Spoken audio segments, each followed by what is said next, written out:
On today's episode of Mile Higher, today we're going to be covering the Twilight killers. Kim Rose Edwards was born on June 13th, 2001 in England to her mother, Elizabeth Edwards. The family dynamics in the Edwards home definitely had some issues. Kim always felt like her mother favored Katie. I mean, just the impulsivity of her hearing that Lucas casually says, "What if I kill your mom?" And she's just like, wait a second, that's a great idea. I see two dangerous individuals that getting out in their 30s, I would be worried for the public. I do believe in rehabilitation. I don't think the two of them should spend the rest of their lives in prison. When you show no remorse and you say the things that she said, that's very concerning to me. I was getting rid of the only problem I could see. I was not killing my sister out of anger, and I miss her, but I was excited about killing my mother, and I was looking forward to it.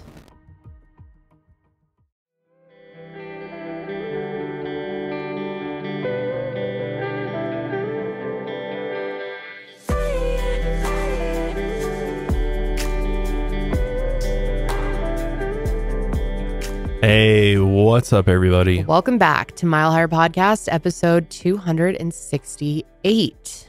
Today, we are going to be diving into a case here that has been dubbed the Twilight killers by the media. Yes, this is out of the UK as well. It's been a while since we've went across the pond. Yeah. Normally, we struggle with the pronunciations across the pond. But we're going to do a good job today. Yes. We made sure we know how to say these names correctly. How come every place over there, there's so many Shires? Yeah. I always thought it was Shire. I always did too. Because, you know, Lord of the Rings. How my brain works, but it's not how you pronounce it. So we'll get it right, though. Yeah. Although we don't have Julia here today to help us if we make something, if we miss something. So we'll see. Julia's out of town, unfortunately. I know you guys like having her commentary, which, by the way, thank you guys for all the great feedback for Julia. We love Julia. It's meant a lot. We love Julia. She's amazing. We do. She's a great addition to the show. But anyway. Charlie's happy this week. At least he gets to sit by me like the olden days. Oh, yeah. It is like the olden days, Charles. Well, yes. Today we're going to be covering the Twilight killers. And these two remind me so much of a case that we've covered recently, the murder of Sheila von Weiss. Yes. Heather Mack and Tommy Schaefer. Yep. Killers in that one. This is another minors that are killers case. And I don't know, there's definitely gonna be a lot of discussion around what is justice for the victims when it comes to minors who've murdered. I mean, it's a tough decision. It's a tough discussion. It is. I don't really know what the right answers are, but yeah, people have various opinions on that one for sure. We'll want to hear from you. But yeah, we're going to be talking about Kim Edwards and Lucas Markham. But before we get started, we do have a bit of an announcement, a bit of a change that is happening here on Mile Higher. And we know how much you guys hate change. Every time we make any slight change, people wig out at us. And, you know, we understand that. You like things the way that they are. And sometimes in life, things just have to change a little bit. And that's okay. Which there's a good reason for this change, right? Yes. And you know, you can blame me for it if you want. Yes. I this is not pushing my this change the most. Sure. I'll take the blame. Yeah, I'll take the blame too. Yeah. You too. Yeah. We're doing a little schedule switch around for our shows. Actually, all three, well, Lights Out is staying the same. Yes. My channel's moving to Tuesdays. Sesh is moving to Wednesdays. And Mile Higher is now going to be uploaded on Thursdays. So a day later than you guys are used to getting it. And I know that sucks. And I sympathize with those of you who are used to Mile Higher on Wednesday. It's been that way for a long time. But like I said, change is good. And just keep in mind that, you know, we have so many things going on. There's reasons we make every little change we do. We have a team of, there's 11 of us now. And to work with everyone's schedule and to make sure that everyone is comfortable and it has time. This is just the way it had to be. So again, well, and also you guys cover a lot of current events on the sesh, so it makes more sense from the time you guys record to the time you upload that it gets up in a shorten it down a little bit. But we also need a little extra time for Mile Higher because it's a big project. Yes. So that's that. And thank you for your support in advance. And I'm sorry also in advance if you are unhappy. I tried, guys. I tried very hard. So I You feel, didn't try I that feel for hard. you. Feel for you out there. Come on now, Josh. Okay. I'm on your side. No, you can fully blame me for it. I'll take all the blame. No, but you're right. We have a lot of things in the air. I mean, you probably couldn't even imagine how difficult it is to produce multiple podcasts plus a YouTube channel. And that's also a podcast. Right. Yeah. There's a lot of, and we're all involved in them. And that's what makes it so difficult is that Kendall and I are in pretty much every production we produce. So all of them. Yes. So yeah, so it's a lot harder to make it all work and get it all out on time. And, you know, we want to make sure that we're always producing the utmost quality and give our team members adequate time to get the job done. So that's really the main reason behind it. But thank you for coming along on this journey with us. We appreciate every single one of you. And Mile Hire's on Thursdays now. Mile Hire Thursdays. And if you want to tune in for the premiere on YouTube and watch it live in a sense, it's not live, but that's how YouTube refers to it. Yeah, people always think it's live. It's not. It's just a live chat happening while it's playing. And it is premiering, so you are the first to see it at that time. Right. And you can't like skip towards the end. It's playing in one live. So it's like a movie premiere. It's cool. And everyone who joins that, thank you so much. We love chatting with you guys every week. It's really fun. But yeah, we're in sync there today. We are. But yeah, let's dive into this case. Okay. This is just, I mean, this one's mind-blowing. It's definitely brutal as well. Two. It's a little bit more brutal than what we typically cover here on Mile Hire, but it's definitely one that needs to be talked about. So shall we get into it? So Kimberly, or Kim Rose Edwards, was born on June 13th, 2001 in England to her mother, Elizabeth Edwards. Her father left the family when she was only 2 years old, and the Edwards lived in Spalding, Lincolnshire, England. Their house was at 5 Dawson Avenue, and it sat in a quiet cul-de-sac. But before we talk about Kim, we want to start by talking about her mother, Elizabeth, and her younger sister, Katie. So Kim's mother, Elizabeth Edwards, was 49 at the time of these events, and she was originally from Edinburgh. She worked as a dinner lady at St. Paul's Primary School in Spalding in the US and Canada, known as a lunch lady. And because of her work, she was well known and well liked in the town. She was dating a man named Graham Greene and had a mixed breed puppy named Belle that she absolutely adored. Elizabeth was known as a very friendly person. She attended church often. She was very involved in her community. She was always smiling and happy, just like her daughter, Katie, who was 13 at the time of these events, so just a year younger than Kim. Katie and Elizabeth were both well-liked. Katie was quiet, but she was described as lovely, popular, and a carefree girl. Katie was best friends with a girl named Elena, and they were very close. They considered each other to be sisters. And Elena said that Elizabeth was like a second mother to her. They had a very deep friendship, and they called each other Elmo and Cookie Monster, which is really, really sweet. Kim and Katie had a half older sister named Mary Cottingham, who lived in Derby with her husband and her children. Mary was very close with her mother and kept in regular contact with her younger sisters as well. The family dynamics in the Edwards home definitely had some issues. Kim always felt like her mother favored Katie. She said that this apparent favoritism had been going on since she was a kid. And according to Kim, since she was little, she'd never gotten along with her mom. It's also not super clear whether or not Katie and Kim have the same father.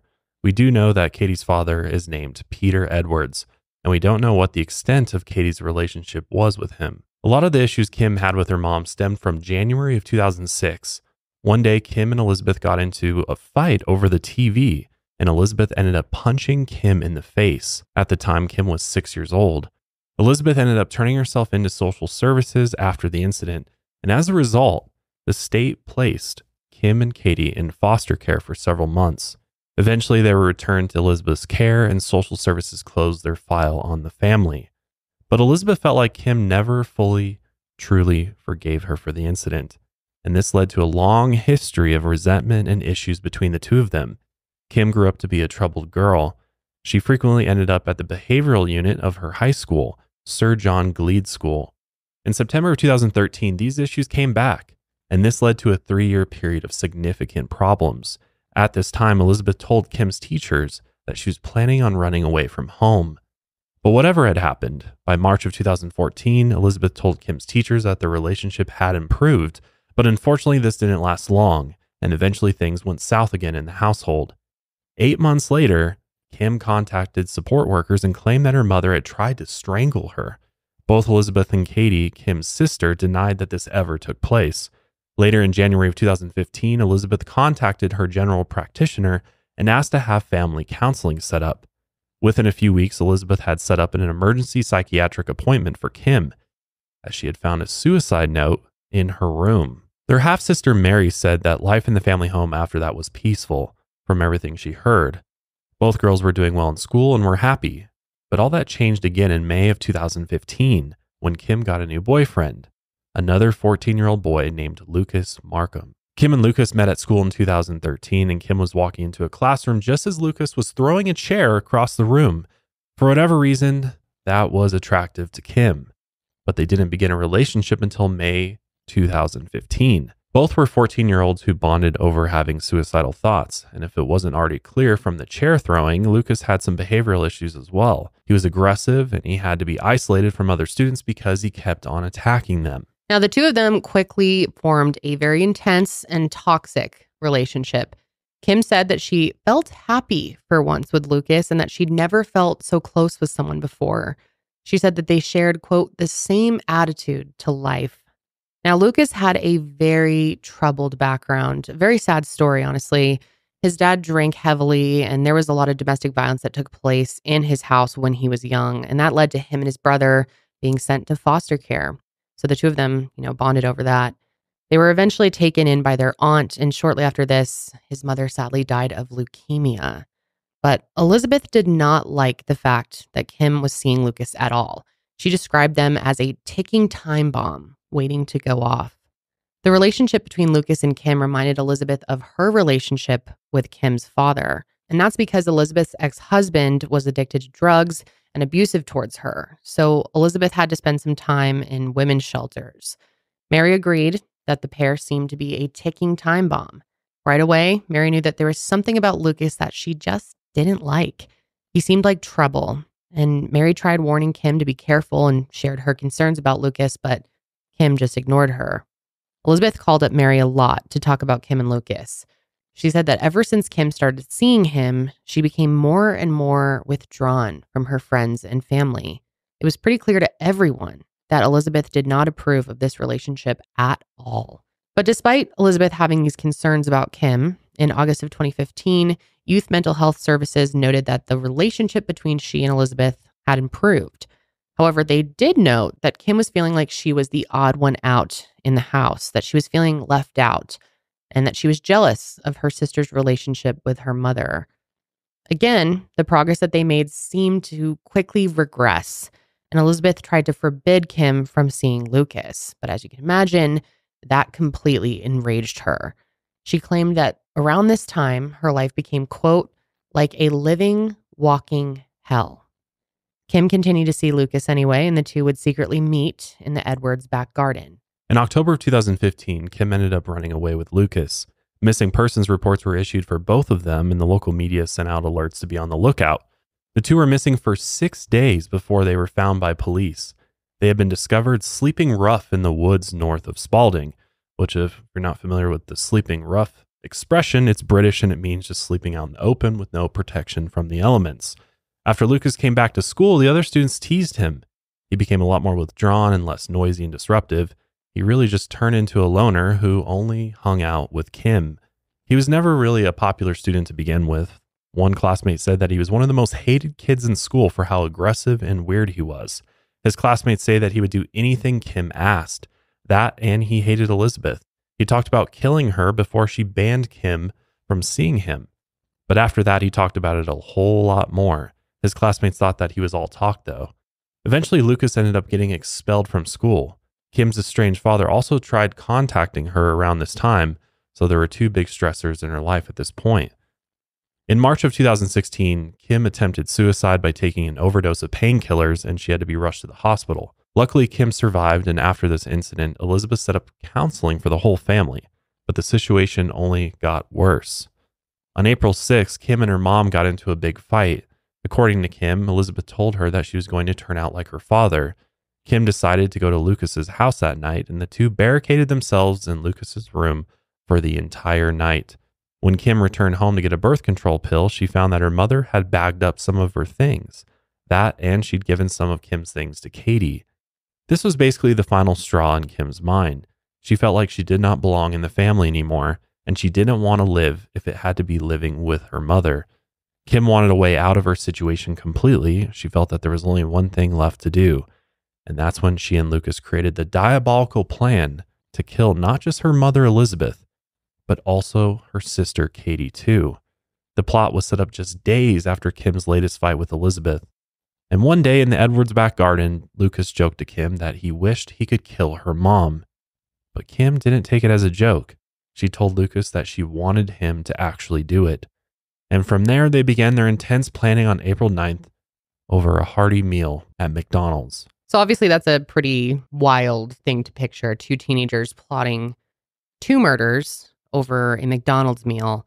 And it's just so sad to think about, how underdeveloped your brain is at that point where you don't realize that you don't have that much more time to live in your house and to go to such extremes, right? Right. 4 years really from being an adult legally, where you can just leave home and not have to put up with, your family anymore if you don't want to. And it's that, obviously this is an extreme, but it's that teenage mindset where you feel like you have to do something now and not realizing the consequences of taking such that's what I was just inaction. going to say, is that there's no mention or talk of, well, if we do this, what are the repercussions? Like, what's going to happen to us? Like, there's no thought behind, if we kill Katie and Elizabeth, what does their life look like after that? Yeah. Like, clearly they want to be together, and that's like one of their big reasons for it. And they don't want to be controlled anymore or told not to be together. But at the same time, if you commit this heinous crime, you're going to be split up anyway. So there's just a complete lack of... And for them to not understand the detrimental effects of killing someone, especially family members. The permanent effects of that. Right. Yeah. And obviously we don't know what their conversation at McDonald's entailed. We have no record of that. But yeah, it doesn't seem like there was much thought into what's going to happen next. And no, it's like they're just thinking about the immediate moment. Yeah. How like, do we get them out of the way from now? this situation now? Yeah. We should be good, right? Yeah. And not like, oh, people are going to wonder what happened to them and we're going to be arrested. And do you remember having, obviously not thoughts like this, but thoughts that where you didn't really think things out fully, or focusing on the short term in your own life versus how things are going to play out in the long run, or feeling that you have so much time left of still being a teenager and still being controlled and feeling frustrated with that situation? Not to bring you to that type of extreme or anything like that, but you know what I'm saying? Like, or did you know people? I knew people that took actions that were so permanent and so extreme for situations that were temporary. Right.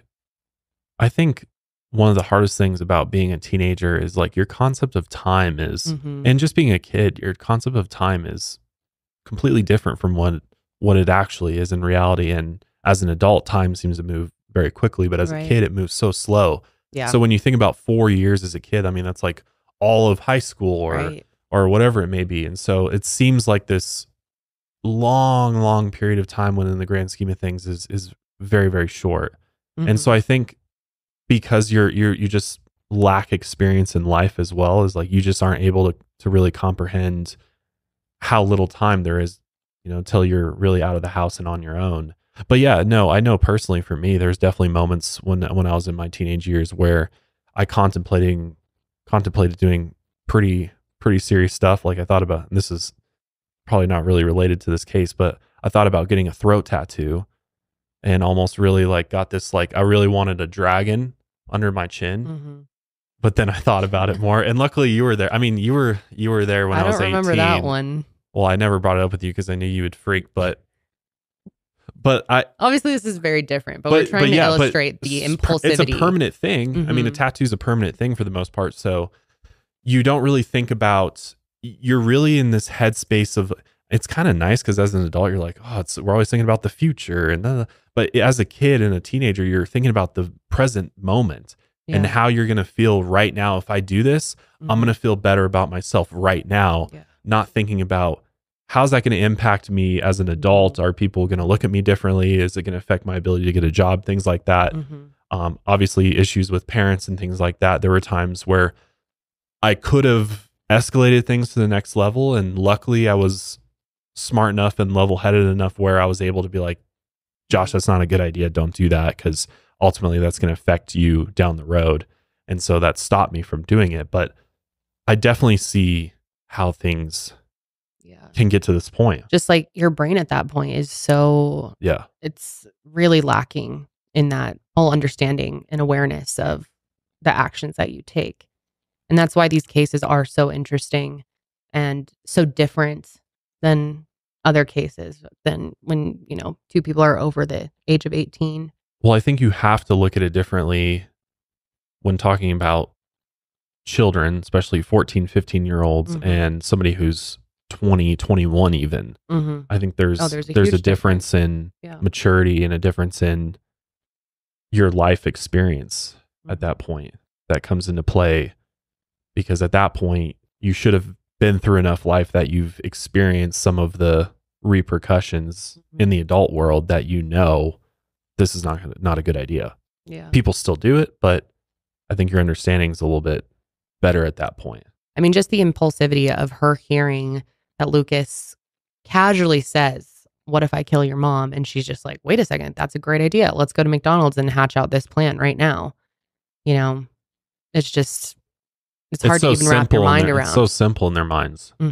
Like, oh, here's the solution. We just take them out. And this is where things start to get really dark. Just a warning here. But the plan was to kill Kim's mother, Elizabeth, so that they could be together. And they would also have to kill Katie too, who was only 13 at this point, so that she, you know, wouldn't call the police. And originally they planned on slitting Elizabeth and Katie's throats and then killing themselves so that nobody could split them up.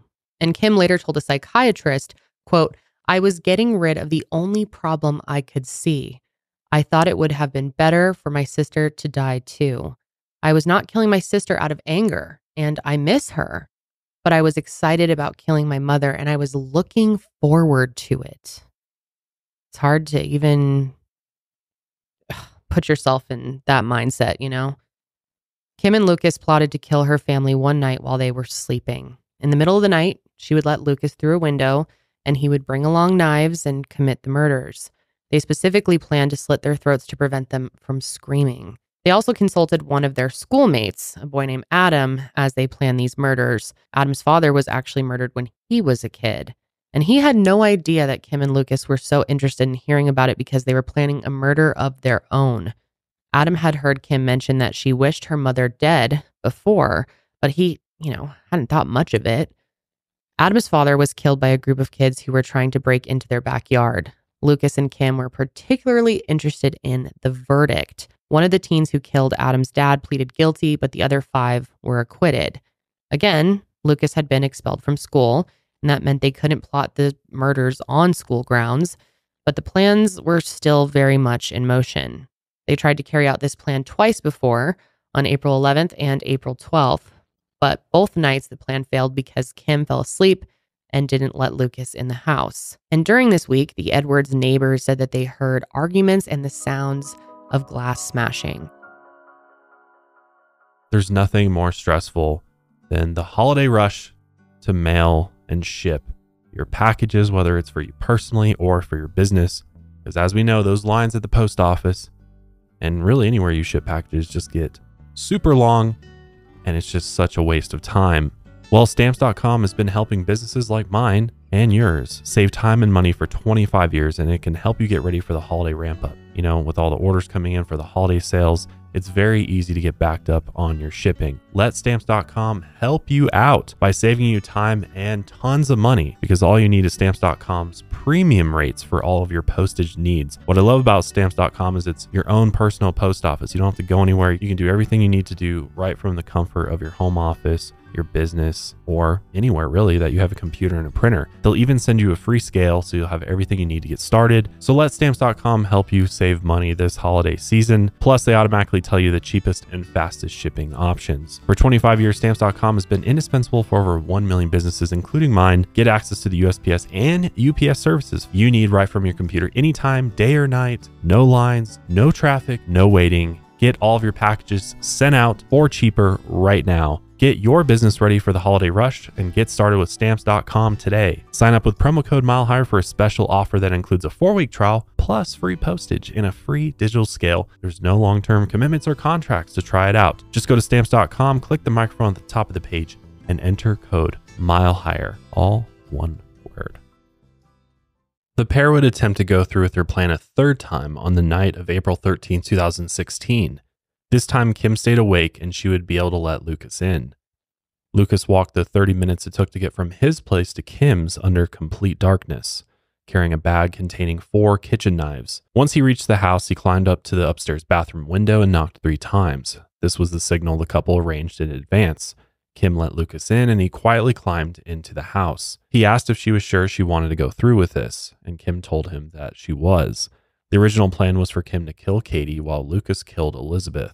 But Kim told Lucas that she couldn't kill her sister, so he told her not to worry about it. He would take care of it himself. Both Katie and Elizabeth were sleeping soundly in their bedrooms. Lucas took out one of the knives and crept into Elizabeth's room. Kim sat behind the door and waited. Lucas then took the knife and stabbed Elizabeth twice in the throat. This was to make sure that she couldn't scream for help. Then to make double sure, he grabbed a pillow and put it over Elizabeth's face. From the other side of the door, Kim could hear her mother, gurgling and struggling to survive. Lucas then stabbed Elizabeth 8 more times. As she struggled to fight off her attacker, Lucas put his whole body weight against the pillow to try and smother her. He sat like that for 10 minutes to make sure that she suffocated. At one point, Kim went over to the bedroom to check on Lucas's progress. She reached her hand around the door, but Lucas didn't grab it. Her own mother did. And when she realized it was her mother's, she knocked the hand away. Kim thought she could hear her mother saying, "Get off me," and Lucas yelled for her to shut the door. But instead of doing anything, Kim just let her die, not thinking for a second that her life should be spared. In fact, she watched as her mother thrashed and kicked, trying to fight Lucas off. Kim just sat on the ground and waited. She told Lucas to stay calm and everything would be over soon. This was not a quick and painless death, sadly. Lucas got up when Elizabeth stopped breathing and they knew she was dead. He checked her pulse to confirm. Then he went into the bedroom Kim and Katie shared. As she slept, Lucas violently stabbed Katie twice in the neck and then smothered her with a pillow. Kim could hear Katie say, "Get off me, I can't breathe," before she died. Katie was loudly trying to scream, but nothing she tried to say was clear. She tried scratching at Lucas to get him off of her, but sadly the attack was fatal. Blood was spattered all over the bedroom walls, and the two decided to cover Katie's face with a white sheet because Kim didn't like the smell of blood. The pair had just murdered Kim's family, and somehow neither of them felt any shred of remorse. Kim said that neither of them felt bad at all, and they were, quote, laid back about the whole thing. And this is truly sick, but after they committed the murders, they took a bath together to wash off the blood, cuddled, and then had sex in the living room. Ugh. I know. Then they settled down on the couch to eat ice cream and tea cakes and watch movies. They watched 3 whole movies from the Twilight saga while the bodies just sat upstairs. The next day, Lucas and Kim were supposed to be at school, but they didn't go. And as a result, they were both reported missing. But the police and Lucas's aunt visited the Edwards home to try and find them. But each time they knocked on the door, they got no answer. Lucas's aunt also reported him missing as he failed to come home. Katie hadn't shown up for school and Elizabeth hadn't shown up for work, so they were reported missing too. The original plan to kill themselves after the murders had been abandoned. The two had painkillers and booze on hand to end their lives at 2 p.m. that day after the murders. But Kim said that she didn't like the smell of alcohol and that she didn't want to go through the pain. Instead, the two killers decided to unwind, relax, and watch the 4th Twilight movie. Kim and Lucas sat in the house for a day and a half while Katie and Elizabeth's bodies just sat there. Finally, at 12:15 p.m. on April 15th, police forced their way into the house through a downstairs window, and they found both Kim and Lucas inside. They asked Kim if she knew where her mother was, and she replied, "Upstairs." An officer asked what happened, and Lucas looked up at him dead in the eyes and replied, "Why don't you go up there and see?" And so they did. They went upstairs and they found Elizabeth's body still lying in her bed. The room was covered in blood. Then they found Katie's body also lying in the bed in the bloody room. The murder weapon, a 20-centimeter kitchen knife, was found in Kim's room. Elizabeth had defensive wounds, meaning she fought back against Lucas. Katie's body was also positioned in a way that suggested she had tried to move away from her attacker. The family's 8-month-old dog was found still inside the home. She was cowering in her crate and looked almost traumatized. The police said that both Lucas and Kim acted emotionless and indifferent about the fact that there were 2 bodies in the house. They were just chilling in complete lack of remorse. The only thing Lucas said was, "Buck life." And Kim said, "We were going to take them," referring to the box of medication. The 2 were immediately arrested and charged with murder. Elizabeth's boyfriend, Graham Greene, turned up to the family home to find that Kim was being taken away in a police car. The police told him that both Katie and Elizabeth had been found murdered inside the home. Graham then called up Mary, and that's when she got the horrific news that her mother and sister had just been murdered. The police asked Mary to come down to the house in order to identify the bodies. None of it felt real. The whole drive over, Mary was telling herself that it wasn't her family. It just couldn't be. She was going to get there and the bodies weren't going to be theirs. But everything became terribly real when she walked into the house. Mary knew immediately that her mother and sister were gone. She broke down when she realized that she was never going to see them again. The fact that the murder was committed with help from Kim was another shock to Mary's system. She said, quote, "I knew my sister was unhinged.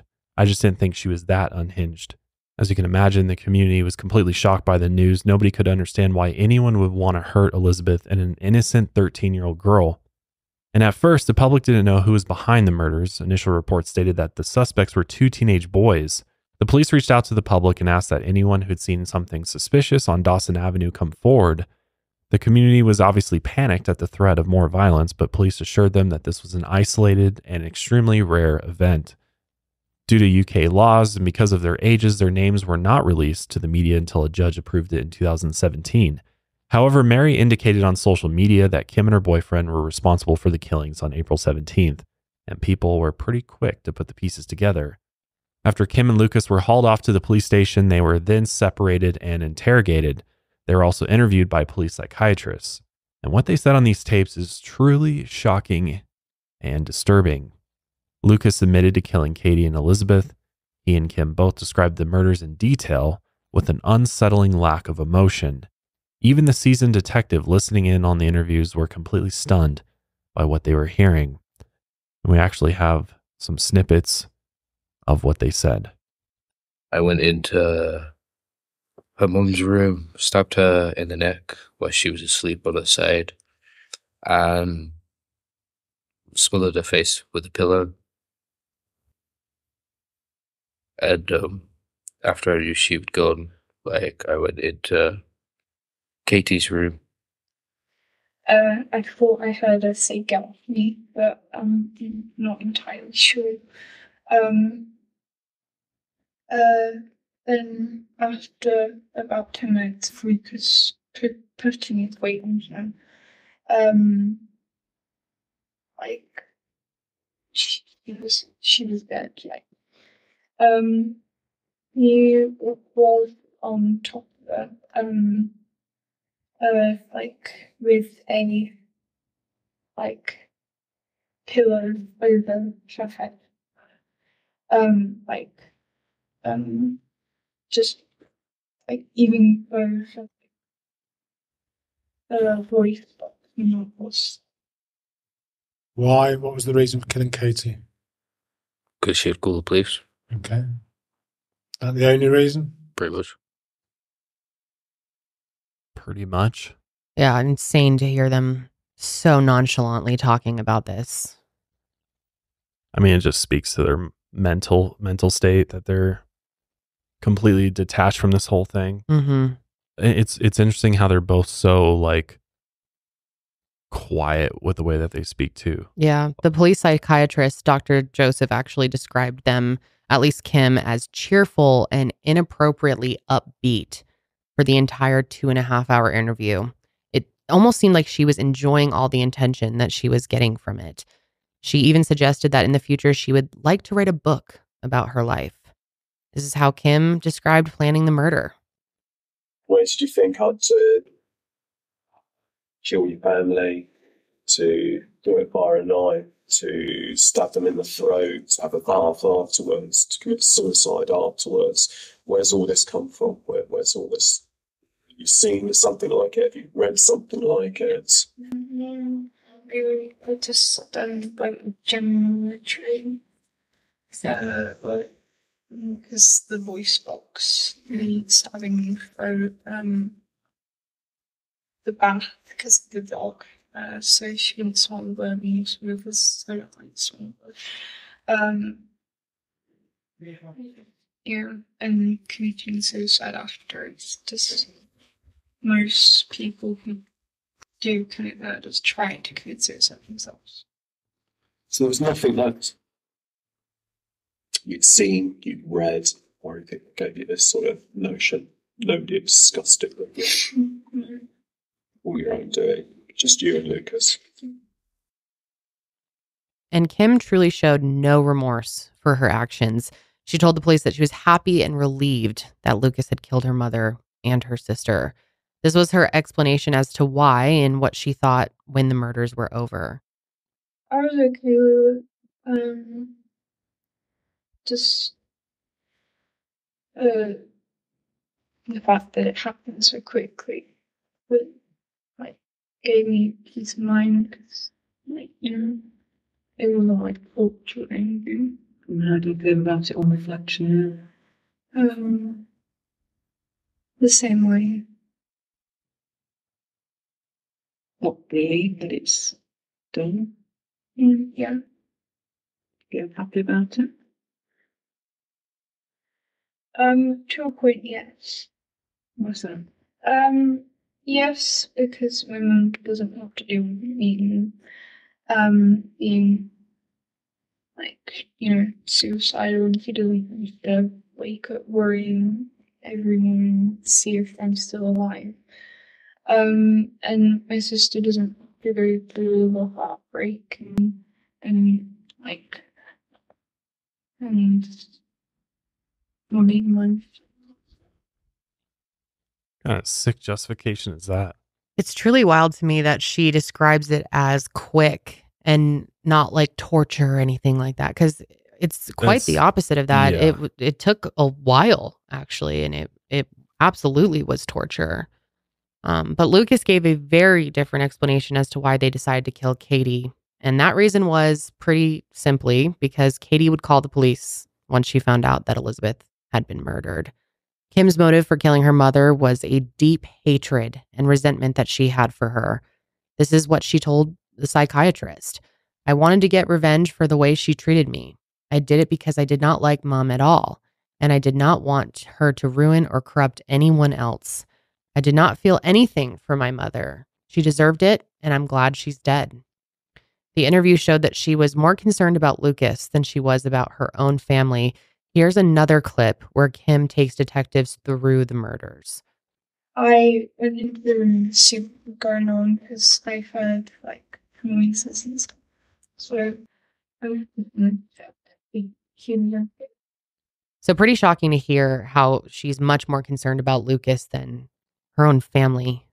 Just insane. So the police psychiatrists completed their evaluation on both Kim and Lucas, and they found that neither of them suffered from a recognized mental illness. They did find that Kim showed signs of a personality disorder. However, she could not be diagnosed with this until she was 18. Not to diagnose someone that I don't know, obviously, but I think what they mean by personality disorder is antisocial personality disorder, which is also known as sociopathy. But you can't diagnose someone with that until they're 18. But she fits a lot of the criteria. Let me read some of them. What book are you reading out of? The DSM-5. What's the DSM-5? Is this like the Bible for psychiatry? Kind of. Yeah, it stands for the Diagnostic and Statistical Manual of Mental Disorders. I mean, this is widely used for any mental health professional. It's how you diagnose people. And remind people why you have this. Oh, I have this because I have a master's in counseling. So when I was going through my program, this was obviously one of the things that we had to use. And I also did an internship at a counseling practice, and obviously I used this to diagnose clients. So I still have it, and I had to dust it off.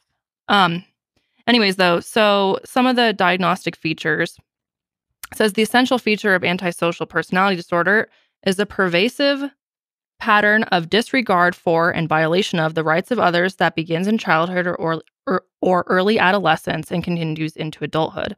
This pattern has also been referred to as sociopathy, like I said. For the diagnosis to be given, the individual must be at least 18 years old. So she's not 18, so I think that's probably why they couldn't give it to her. But a lot of it is impulsivity or failure to plan, irritability and aggressiveness, recklessness, disregard for safety of others, lack of remorse, as indicated by being indifferent to or rationalizing having hurt, mistreated, or stolen from another, failure to conform to social norms with respect to lawful behaviors, repeated lying, use of aliases, or conning others to personal profit or pleasure. So a lot of that is spot on. And I also think a lot of it's spot on for Lucas as well. Yeah. Again, I don't know these people. This is just kind of my thoughts, but that's interesting. Sure does fit the requirements, it seems, minus the age. Is there any explanation for how this develops, or it just really depends? It can actually be genetic. So it's more common among the first degree biological relatives of those with the disorder. So I don't know if maybe someone in her family had this disorder as well. Yeah, I don't know exactly like if there is a full reason. Like there's other personality disorders where like it's caused by trauma. Right. There's something that you can point to. Yeah. And again, I'm not I'm not an expert on antisocial personality disorder, but yeah, I would be interested to see what her family tree looks like and if it runs in her family at all. Well, think about her father, Yeah, that's true. There's a lot we don't know about him other than he was abusive to her mother. Right. And it does say within the family that has a member with antisocial personality disorder, males more often have antisocial personality disorder and substance use disorders, whereas females more often have somatic symptom disorder, which is something else. So anyways, yeah, it's interesting if you were to look at her whole family. And again, I don't know anything about her family, but it's my guess if it was to be something like borderline personality disorder, that's often caused by, some type of very traumatic event or PTSD. So I don't know. Again, I don't know that much about her. So it's just kind of an interesting thought because they were talking about how she has signs of it. And I'm like, yeah, that totally reminds me of antisocial personality disorder, but she's not 18. Yeah, that kind of adds up there. Yeah. Anyways. So both of them admitted to manslaughter, but not murder. Kim refused to plead guilty to those charges. Instead, she wanted to plead guilty to manslaughter on the grounds of diminished responsibility, but the court rejected this. So that meant that she was going to trial. Katie's father, Peter Edwards, attended the trial, as did Elizabeth's boyfriend, Graham, and it was reported that Kim and Lucas split up once they were in police custody. Mary attended every day of the trial. And what truly shocked her was Kim's complete lack of emotion. She sort of expected a lack of emotion when it came to her mother, because everyone knew Kim always hated her. But the way Kim didn't show any emotion when it came to the murder of her sister, Katie, was truly disturbing. Mary is expecting at least some show of emotion, but Mary says that to this day, there is just still no remorse. And that made her very angry. It took everything in her not to jump over the fence during the trial and knock Kim's face off. That's a quote. But it gets even more disturbing. At one point, Mary looked over at Kim, and Kim had the nerve to flash her a smirk. Mary remembers, quote, "She smirked at me as if to say, ha ha, and I just looked at her and had to go out. I felt sick." Lucas had pleaded guilty on the first day of the trial, but Kim did not. The trial lasted 8 days in the Nottingham Crown Court, and the jury was made up of 7 men and 5 women. The court heard how Kim and Lucas planned out the murders methodically and with no emotion. The prosecutor compared the couple to Bonnie and Clyde. Psychiatrists for both the prosecution and the defense testified.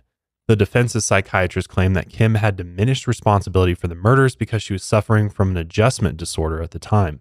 He said that this led her to lose her self-control. So what is adjustment disorder? Typically with adjustment disorder, it's some type of specific event that caused like some disruption or stress in someone's life within 3 months of the onset. So I was thinking, like, what would those events have been? And they were arguing that A, Lucas being expelled from school and then her attempting to take her own life, as well as the time when she got in a fight with her mom and then came home with like she got in a fight and then came home with Kim already like bagging up her belongings and being like, you need to leave. So that's what they were kind of arguing, is that it made her feel like she didn't belong in the family, and those were extremely stressful on her. And her mother had given some of her stuff to her sister. Right. Exactly. Yeah. So all those things combined, making her feel like she is not part of the family. She's unwanted. She has her boyfriend who she claims she's in love with and is closer to him than anyone else, getting expelled from school, all this kind of stuff. So I think that's kind of the argument they made. But apparently, for whatever reason, I mean, they said, you know, that that's not the case, which I thought was kind of interesting, because it did seem like to me that that could be it. So I don't know why they decided that that wasn't, you know, actually something that applied to her. How does this help her case, though? This doesn't seem like that. If you can prove that someone has a mental illness, then you're much more likely to, you know, not be able to withstand trial or get off, because it's not like she was in her right state of mind when she decided to commit these murders. Yeah, they're fighting for diminished responsibility. It's interesting, though, because adjustment disorder isn't that, like, uncommon. And just because you have an adjustment disorder does absolutely not mean that you're all of a sudden out of your mind and you can't understand the consequences of killing people. So even though, let's say that they did diagnose her with that, I don't know if that necessarily would have made a huge difference. I think that she could have that, and I don't know if that's necessarily the reason why she killed someone. I'm not trying to, you know, defend her in any way. I feel like it's reaching a little bit to just like they're trying to get anything they possibly can. I mean, they could, right? Isn't that kind of the whole point of the defense? Right. Yeah. Is to be able to try and pick apart any possible reason as to why someone could have done something and run with it. So, I don't know. Food for thought, I guess.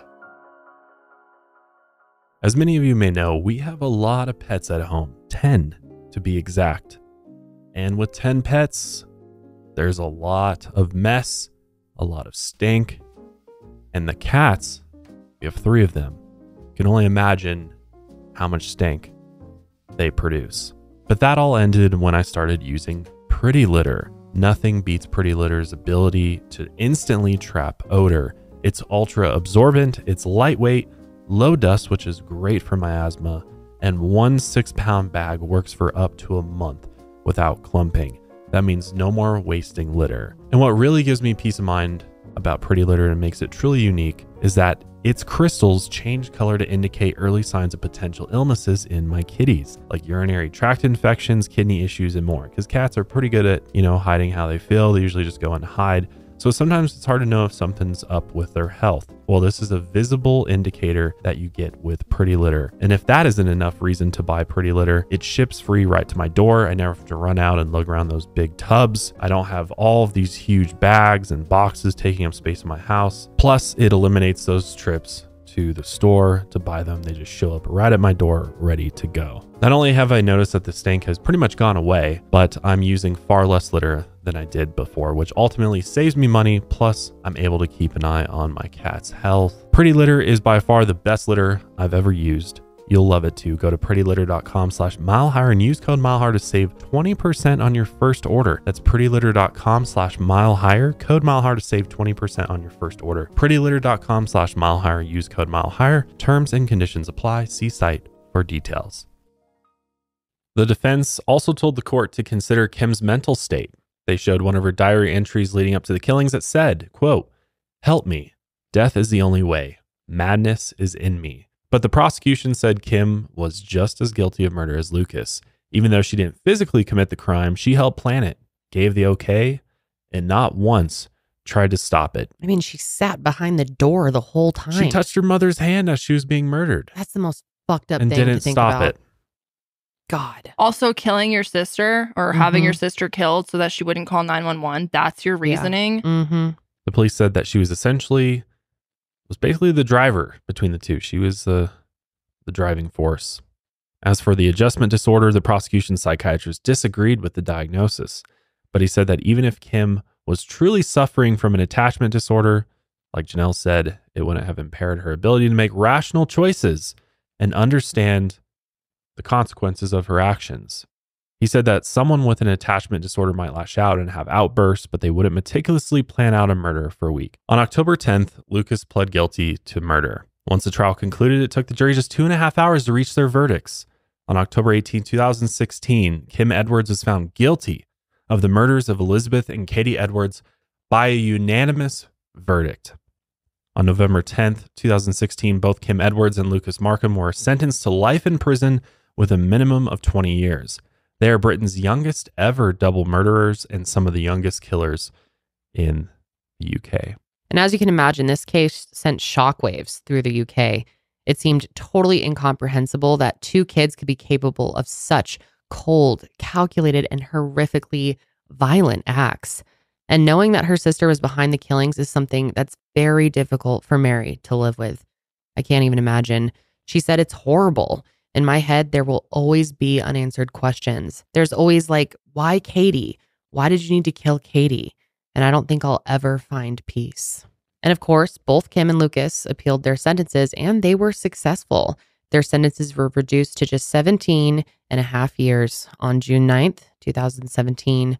They are currently in the 7th year of their sentence, meaning they will be released when they are both in their 30s. What are your thoughts on this? And since these two were minors when they committed the crime, do you think that reducing your sentence is justified for being so young? Or do you think that, you know, there should be no different treatments just because of your age?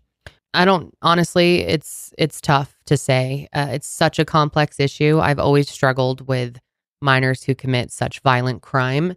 I do think that when you're under the age of 18, you shouldn't be tried as an adult. I've kind of always stuck with that. Really? Even if it's a brutal crime like this? Yeah, because you're not an adult. And your brain is not developed. Your brain's not developed till you're 25, though. Yeah, that's the I mean, thing. that's true.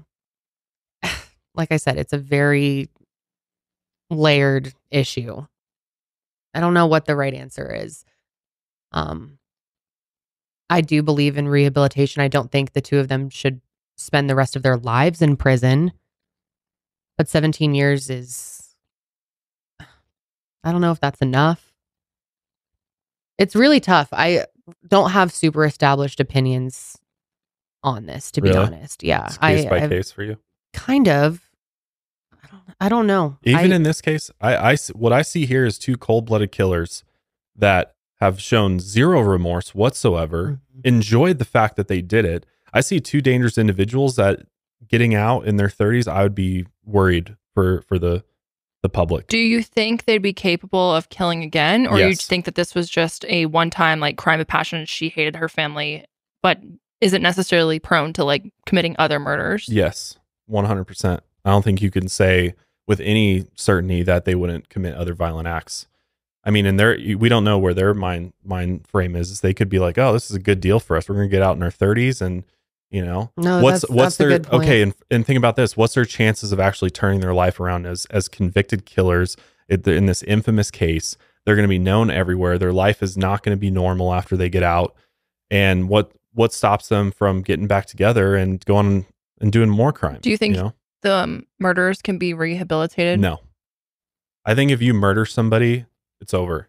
You took somebody's life, you forfeit yours. That's my opinion on it. Might be strong, but even in cases of children, I mean, I just covered Nicholas Browning. He's 15 years old. He brutally executed his entire family for money and because his dad was strict on him. And he's actually somebody who seems like he's kind of turned his life around. He seems like he probably could be he's a really smart kid. He got his MBA in prison and he could probably get released and go on and have a normal life. But does he deserve that? No. In my opinion, he took the lives of his two younger brothers too, who were just kids, murdered them for no reason, murdered his mother, murdered his father. I think at that point you forfeit the ability to ever live a normal life again. So are you saying that, like, even if, yeah, in theory, you could be rehabilitated, you don't even deserve the chance to do that? No. I disagree. No. You should be, I mean... I don't know. I mean, I don't disagree for all cases, but... I don't see... Where's the evidence that rehabilitation works? I don't see it there. I don't see it out there. There is no... What's the rehabilitation program and what's the guarantee on that? There's a case out of Canada, Vince Lee. He went absolutely berserk on a Greyhound bus and literally that case is so brutalized this man, ripped his heart out, ate it. They put him in a mental institution, rehabilitated him, and released him. And now he's just out living a free life. And this poor family who this man brutalized has to live with the fact that this guy is out there forever. I could not imagine being able to go to sleep at night knowing that this evil individual, whether they were in their right mind or not, is out there. And just knowing that they had a mental illness, which they said they actually fixed. Like the Canadian government was like, we fixed this guy. He's good to go. We've cleared him. He's passed all of our things. He's not sick anymore. Released him out in the public. No restrictions, no oversight. He's out there somewhere. And as a family member of somebody brutally murdered like this, I could not ever find peace again knowing that that individual's out there free as a bird. Period. Yeah, I see what you're saying. I think as people, as human beings, we want to believe that people can change. We want to believe that people can be rehabilitated, and that's like the good in us. But I think the reality is that happens so little that ultimately, is it worth it? And also, I think as the family of the murdered individual, you should have the choice. I don't agree with that at all, though. Like, I think I would never want to put that on the family, that burden. But that's what the family wants. But that's what if the family's like, that's what I want. I want them behind. They go to the parole hearing and they're like, you let this person out, I will hunt them down and kill them myself. That's how most I've rarely ever seen in a number of cases that I've covered that are extremely brutal, where a family member has been like, I'm okay with this individual being released out of prison. Almost 99.9% of the time, they're like, please, begging the parole board, do not release this individual. Doesn't matter if they're a good person now. Doesn't matter if they're, they're religious and they're a good prisoner and all this. I cannot physically put my head down on my pillow at night knowing that this person is out there. Do you feel this way about all crimes in general, or just extremely violent crimes where the person is showing no signs of remorse? Violent crime, where you are, whether it's some type of sexual assault. I think people like that who sexually assault other people, same thing. And even worse for those guys, because those guys have a repeated pattern of reoffending. Like, it's off the charts that they reoffend. So those guys are just don't even give them a chance. Let's simplify things here, because this is a very broad, very controversial discussion. But in the case of children, people under the age of 18, do you think you don't think they should be tried? What if they're 5? Yeah. And there are some really young killers out there. I mean, how many of those cases are there, though, of like a 5-year-old killing somebody? I mean, there's cases of people under 10. Well, here's the thing too, is when it's premeditated murder, that's what I'm specifically talking about. If we're talking about manslaughter and other circumstances where, say, you killed somebody in your car and maybe you were recklessly driving and you end up killing somebody in your car, I think that is a different situation to some extent. I do think that those people should be, if you kill anybody, that you're forfeiting your life at that point. And if you are lucky enough to get paroled out eventually, that's a different scenario, because that was a isolated event. There was no premeditation to that killing. Do you think it really is a case-by-case situation, though? I mean, when there's a child who kills an abusive parent and is found guilty, should they go spend the rest of their lives in prison? Or someone who kills their sexual abuser. Yeah. I mean, this is, like I said, it's a very, you can't just No, I'm not lay and a I'm not, blanket down. I'm not you know, laying a blanket down. Mm-hmm. Again, I'm talking about premeditated killers. People that premeditate Okay, the so killing someone beforehand. who premeditated to kill their abuser. They pay the price. They have to face the punishment. That is the law of the land. Otherwise, there'd be far more killings that go on. I completely disagree. I think it should be a case-by-case basis. I'm not saying that they should be locked away forever. I'm just saying that they should do the time that's associated with the crime. That's all I'm saying. Well, that's what's happening in this case. So in those particular cases, my guess is that likely the charges are different than first degree murder. I'm specifically talking about individuals that are charged and found guilty of first degree murder. I'm not talking about manslaughter. I'm not talking even necessarily about second degree murder because there's differences, right? So I'm talking about those that premeditate, whether you're a child, whatever. If you premeditate to kill somebody, that's a major issue that I don't think you can rehabilitate somebody from that. Do you from think that there point. should be a process where they attempt to rehabilitate and it's heavily evaluated and then decided on based on Yeah, that'll never at that happen. point? Never happen. Sure, I'd be open to it, but that will never happen in the current system. Oh, that in the right. They don't do it. And the thing that I've seen too is when you talk about the UK and their criminal justice system in Canada is even more lenient than I would say even the UK is. Like the Canadian government's got this very progressive way of looking at criminal justice and rehabilitation, and they do that quite a bit for murderers. And what you see is that maybe those people don't necessarily go out and commit further murders, but it's the victim's family. That's who I'm empathizing with. I'm empathizing with the victim's family, that they are extremely upset that the Canadian government would let the killer of their loved one out. And that's where I think it's the victims, those impacted by the murder, the ones that ultimately should choose, in my opinion. It's only fair. It's only fair. They took somebody from you.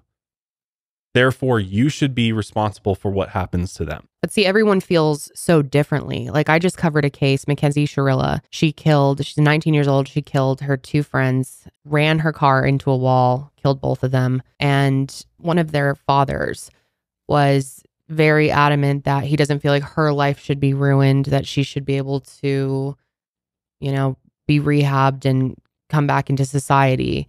And it just completely depends on the person that you talk to. Every victim's family out there has such a different... So the victim that died's father said this? Mm-hmm. And he wasn't the only one. I mean, there were other people speaking out too that felt opposite of him. So how do you deal with it in a case where there's multiple families or different family members have different opinions? And how do you regulate that? Because we're talking about the court system here. You can't... Are we just going to say, well, that's why the victim's family gets to decide what happens? You can't go case by case. That's why there's a lot. There's why there's but that's punishments contradicting what you with, just said, that you think the victim's family should be able to decide. Yeah. Then that's a case by case. They should decide, but they have to do it within the confine of the law. They have to do it. They can go to the parole board. When they go to parole, they can make their case for whichever way they feel. Impact, yeah.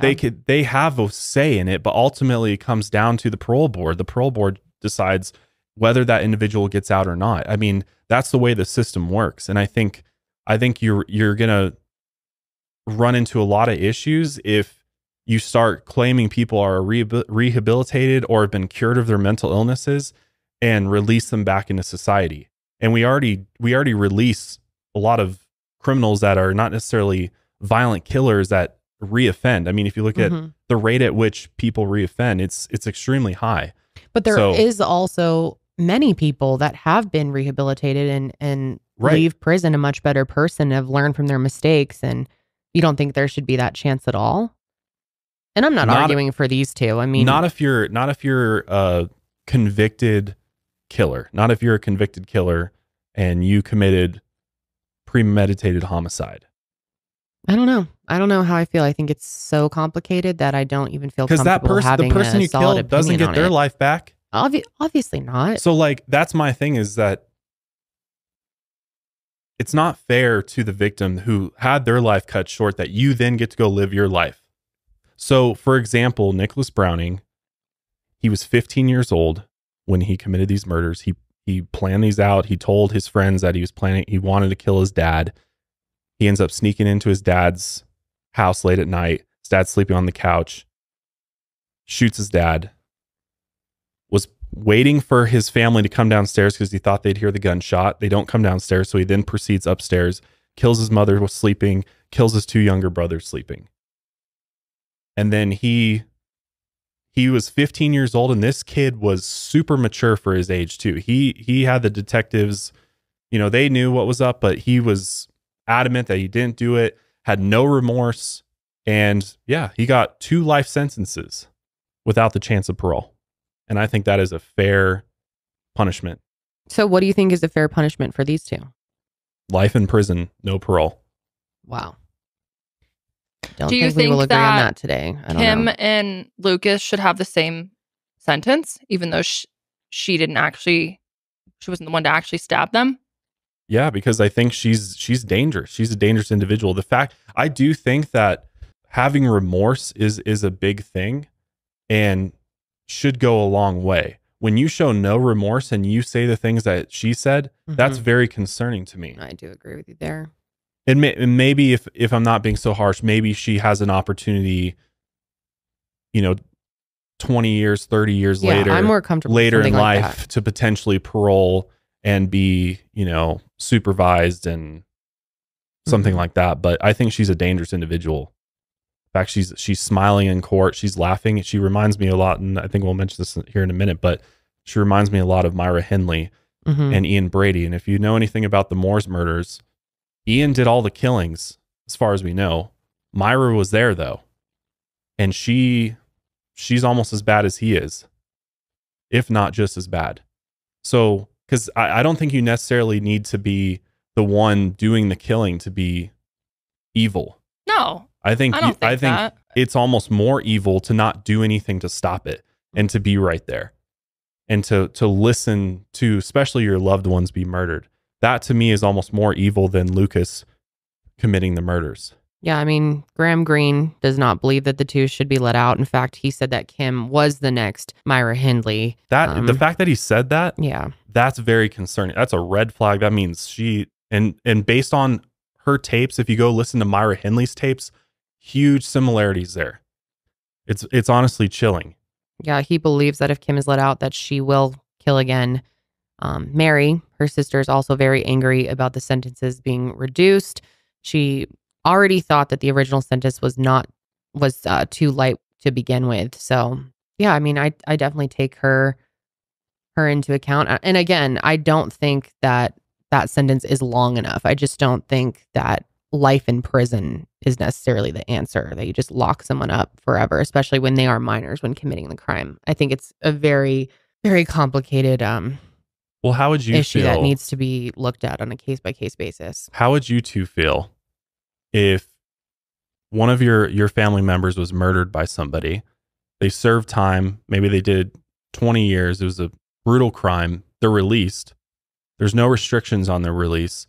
And one day you're in the supermarket shopping and you turn down an aisle and all of a sudden you're face to face with the person that brutally murdered your loved one. How would you feel? I honestly don't even know if I feel like I have the right to even say, like, how would I feel? Because I really just have no ability to even comprehend that. And so I don't think it's my right to be like, I would be mad. Of course I'd be mad. But like, I don't know what that's like. And I don't feel like that's fair to try and pretend as if I even have a remote idea of what that would be like. I truly don't think, unless you actually went through something like that you would have any concept for it. And everyone does feel so differently. To go back to the Mackenzie Shirla case, the victim's father actually specifically said that her entire life being ruined the way that his son's was, or taken, would not make him feel any better. So I think those opinions are just, not everyone feels the same, and therefore I don't want to say how I would feel. It's your own personal beliefs, because some people believe that you forgive those that wrong you, right? That's a big... Yeah, we've covered cases where victims' loved ones have been like, I forgive that person's murderer. And it actually helps them to be able to move on. So I do think that the victims, saying it should matter. I don't know if I feel comfortable saying either way. What my beliefs when it comes to this stuff are not super concrete because every case is so different. And I don't think there is necessarily a right answer. I think that's a fair judgment cases, to have. And I'm not saying there's a right answer either. What I'm saying is that I believe when a victim says is mad because the killer's sentence has been reduced, I think that's a problem. I do agree with that. Yes. And if it will make their loved ones feel better knowing that person's never going to get out of prison again or is going to get is going to end up on death row, I think that's the way they should go. Because ultimately they're the ones impacted by it the most. So why shouldn't they be the ones that determine? I don't think that's fair to put the burden on someone like that. Well, if they want it, why not? If they ask for it, they're like, that's what I want. They're literally vocalizing this. I'm not saying that's the system. I'm just saying and especially in this particular case. It's tough. It's really tough. I definitely want to hear all of your thoughts on this. Kind of some of the things that we've gone over here, but I don't know if there is necessarily a right answer. It's really difficult. But both Kim and Lucas's legal teams fought hard to keep their names from being revealed to the public. But since the judge reduced their sentences, he allowed them to be named. And he also allowed the release of their shocking interview tapes, which we played some of that today. Yeah. Anyway, Elizabeth's beloved dog Belle was rehomed. Both Katie and Elizabeth Edwards are dearly missed, and their family and friends will never forget their smiles and upbeat attitudes. Both of them had full lives ahead of them and plans. Yeah. And sadly, their lives were senselessly cut short. It was just so incredibly unnecessary. For what? I know. For nothing. Absolutely nothing. That's really fucking sad. Especially the way that it happened. God, at 13 years old, to be stabbed in your bed. It's just unimaginable. Here's a video of friends remembering the victims. She was very thoughtful. She understood how she could help people. She didn't just turn up. She was there and thinking about what was needed. It's a very, very sad day. I mean, the school is absolutely devastated. And the total neighbourhood, the community, it's such a tight-knit community here. And I think everybody's just gobsmacked. They're just speechless, really. Well, I'm definitely curious to hear what all you out there think should have, or what would have been a appropriate sentence for the two of them. I will say that I think it should be longer than 17 years. I think something closer to 30 and then reevaluate at that point. But a minimum of 30 makes more sense to me. But with their mental state and the lack of remorse, I do think it's possibly a threat to society. But again, could that be reevaluated after a minimum 30, 35, 40 years is served, something like that? I don't know. It's really tough. I would, in this case, I'd side with the victim's family here. I'd go with whatever they want. Yeah, which we don't know exactly what Kim wanted. If they want them in life or in prison for life, I'd fully support that 100%. Yeah, that she hasn't said. Because ultimately, they're the ones that have to live with this every single day. Mm-hmm. And if that's what's going to make them feel some, tiny bit better, then I think that's the right thing to do. Yeah, it would be interesting to hear from Mary specifically what she thinks an appropriate sentence for these two would be, what she would like to see. I'd be curious to know. I think she was looking for a life because she said that the original sentence was too light to begin with. So I think she was probably looking for life in prison, is my guess. Well, that's a guess. We're not sure. I don't know how she feels about it, but yeah, sick. Yeah, it's very disturbing. Also, do you think that their ages should factor in, or should they have been tried as adults? Want to hear from you. This one's really tough. Mm-hmm. We'll leave you with that. Mm-hmm.